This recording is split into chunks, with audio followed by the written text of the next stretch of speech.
நான் என்ன சொல்கிறேன்னா, ஒரு பொண்ணு உங்களை நம்பி வருதா, பார்த்துக்க முடிஞ்சால் அந்த பொண்ணை நம்பி கூப்பிட்டு போங்க. அப்படி என்னால் முடியல, ஒரு கட்டத்துக்கு அப்புறம் ஒரு ஸ்டேஜ்க்கு அப்புறம் முடியலன்னா அந்த பொண்ணுக்கிட்ட ஓப்பனாக சொல்லி விட்டுடுங்க. அதை விட்டுட்டு அந்த பொண்ணை கஷ்டப்படுத்தி அந்த பொண்ணை அடித்து துன்புறுத்தி அதெல்லாம் என்ன இது? இப்போ லவ் பண்ணும்போது நல்லா லவ் பண்ணுறீங்க, பழகும்போது நல்லா லவ் பழகுறீங்க.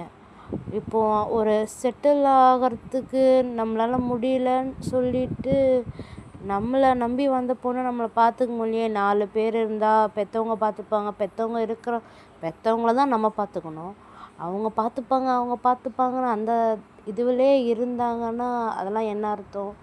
உங்களை நம்பி ஒரு பொண்ணு வந்தாலாம், நீங்கள் 2 பேருமே வேலைக்கு போங்க, 2 பேருமே ஈக்குவலாக சம்பாதிங்க, 2 பேருமே சேர்த்து வைங்க, 2 பேருமே ஒரு நல்ல இடத்துக்கு போவீங்கள்ல.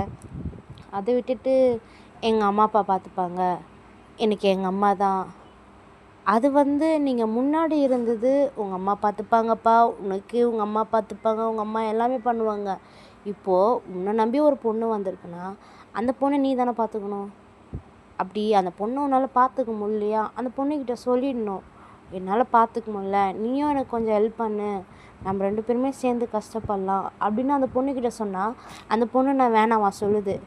ஓகே, இவனை நம்பி நம்ம வந்துட்டோம், இவன் நம்மளை நம்பி அவன் நம்மளை இட்டுன்னு வந்திருக்கான், நம்ம 2 பேருக்குள்ள ஒரு பாண்டிங் அது ஒத்துமையாக வேலை செய்கிறது எப்படி இருக்குது?